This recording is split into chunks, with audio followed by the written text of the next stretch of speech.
स्वामी समर्थ.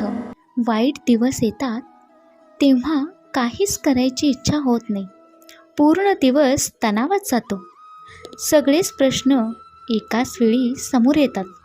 वाटतं का माझ्याबरोबरच असं होतंय. मन चिडचिड करतं, राग येतो आणि तो राग न कळत आपल्या माणसांवरच निघतो.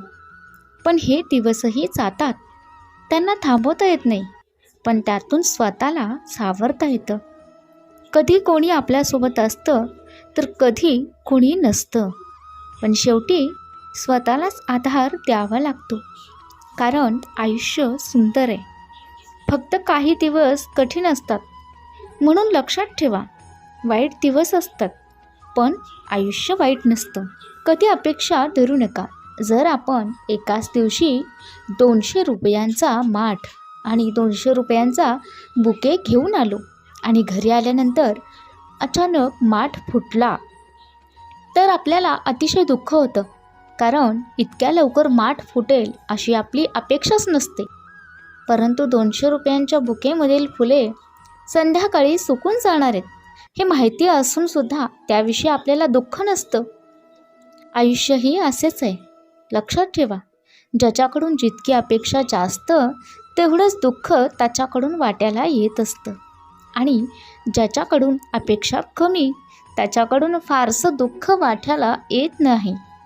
त्यामुळे समाधान राहायचं असेल तर कोणाकडूनही अपेक्षा धरू नका. आयुष्य जसजसं पुढे जातं तसं खूप काही बदलतं. परिस्थिती, माणसं, अपेक्षा, स्वभाव सगळंच बदलत राहतं. काही माणसं कायम आपले राहतात तर काही फक्त क्षणिक पाहुण्यांसारखे असतात. वेळ आणि अनुभव आपल्या दृष्टिकोनाला बदलतात. समजून घेण्याची पद्धत बदलते आणि आयुष्य आपल्याला शिकवतं की सर्व काही स्थिर नसतंच. बदल हाच खऱ्या आयुष्याचं खरं रूप आहे. हे स्वीकारणं जमलं की आयुष्य सोपं होतं. प्रत्येक माणसाची जीवनातल्या संघर्षाची कथा असते. ती त्याला तळमळीने कुणाला तरी सांगायची असते. कधी ती शारीरिक कष्टाची तर कधी मानसिक धैर्याची असते. कधी आलेल्या पैशाच्या अडचणीची तर कधी विनाकारण आपल्या पाठीशी लागलेल्या संकटाची असते. हे सगळं ऐकायला आणि सहानुभूती दाखवायला कोणी मिळणं हे नशीबच. नाहीतर ही सगळी कथा आणि त्यामागची व्यथा ऐकायला त्याला देव हा एकच पर्याय दिसतो. म्हणून तो मंदिरात जातो. कोण मंदिरात जातो ते सही सलामत सगळ्या संकटातून बाहेर पडल्याबद्दल देवाचे आभार मानायला. कुणाला त्याने केलेल्या कष्टाबद्दल बोलायला सांगितलं तर समोरच्याला कंटाळा येईल एवढं बोलेल, पण ते कंटाळवाणं असलं तरी खरं असतं. प्रत्येकाच्या कथा आणि व्यथा या नक्कीच वेगळ्या असतात. स्वामी नेहमी पाठीशी असतं. स्वामी प्रत्येक संकटामध्ये तुम्हाला पाठीशी राहतात, साथ देतात. आज हा योगायोग घडलेला असून आज हा संदेश तुमच्यापर्यंत पोहोचलेला आहे आणि याकडे तुम्ही दुर्लक्ष न करता निरंतर लक्षपूर्वक स्वामींचं स्मरण करा. आज योगायोग घडलेला आहे आणि तुमच्या पाठीशी साक्षात स्वामी आहेत. जेव्हा माणूस आतून तुटतो तेव्हा तो खूप शांत झालेला असतो आणि अशी माणसं लहान लहान प्रसंगाने पण लगेच दुखावली जातात. सद्गुरू स्वामी नेहमी सांगतात, देव इतका वेडा नाही. अगरबत्ती लावण्याने, नारळ फोडल्याने आणि घंटा वाजवल्याने तुमच्या सर्व इच्छा पूर्ण करेल आणि आयुष्यातील सर्व दुःख दूर करेल. तुमच्या इच्छा पूर्ण करण्यासाठी कष्ट करावे लागतील आणि त्यासाठी देवाने तुम्हाला हात दिले आहे. आयुष्यातील दुःख दूर करण्यासाठी तुम्हाला दुसऱ्यांच्या आयुष्यात आनंद निर्माण करावा लागेल, सत्कर्म करावे लागेल आणि यासाठी देवाने तुम्हाला माणूस म्हणून जन्माला घातले आहे. यापेक्षा आणखी काय देणार आहे देव? दत्तगुरू स्वामी समर्थरूपी कायम तुमच्या पाठीशी आहेत आणि सत्कर्म, सद्भाव आणि प्रामाणिकपणा हेच तुम्हाला देवापर्यंत पोहोचवणार आहे आणि यातूनच तुमच्या इच्छापूर्ती, तुमचे स्वप्नपूर्ती घडणार आहे. आपण आपलं कार्य करत राहावं. आपण आपलं सत्कर्म प्रारब्ध लिहित राहावं. कोणी वाचो अगर न वाचो, काही जण वाचतील हे थोडे, वाचल्यानंतर विसरून जातील बरेचसे, तरी आपण लिहित राहायचं आणि नेहमीच पुढे चालत राहायचं.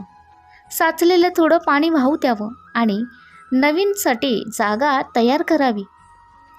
आपण लिहितो आपल्यासाठी, आपलं तसं कोणाशी देणं घेणं नाहीच. आपलं चुकलेल्या प्रत्येक श्वासागणिक अस्वस्थ व्हावं आपण आणि आपल्यालाच जाब विचारायचा.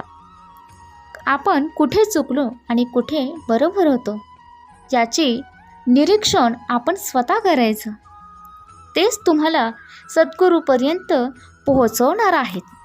देवासमोर उभे असताना तुम्ही काय मागता यापेक्षा देवाकडे पाठ असताना तुम्ही कसे वागता, कसे कर्म करता यावर बऱ्याच गोष्टी अवलंबून असतात. माणूस बोलण्यातून नाही तर वागण्यातूनच खरा कसा आहे ते कळतो. चांगलं कर्म, चांगले विचार जर तुमच्या मनात असतील तर तुम्ही मंदिरात नाही गेलात तरी चालेल, पण तुमच्या हृदयातल्या मंदिरात जर अंधार असेल तर तुम्ही जगाच्या कुठल्याही मंदिरात कितीही दिवे लावले तरी त्याचा काहीही उपयोग होणार नाही.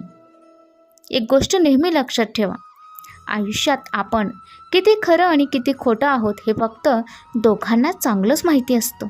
एक आपले परमात्मा स्वामी आणि दुसरे आपला स्वतःचा अंतरात्मा.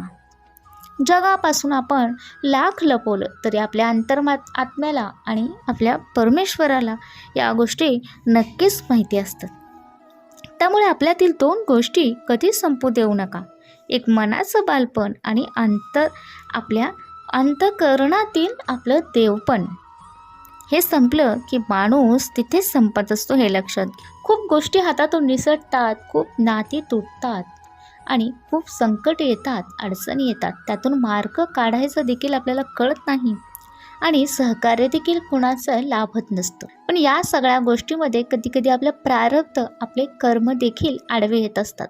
कधी नशिबाचा दोष असतो तर कधी आपल्या कर्माचा दोष असतो. या गोष्टींमधलं अंतर आपल्याला लक्षात घ्यायला हवं. याची जाणीव प्रत्येकाला झाली की देव पाठीशी तुमच्या नेहमीच राहणार आहे आणि देव तुम्हाला प्रत्येक पावली सापडणार आहे.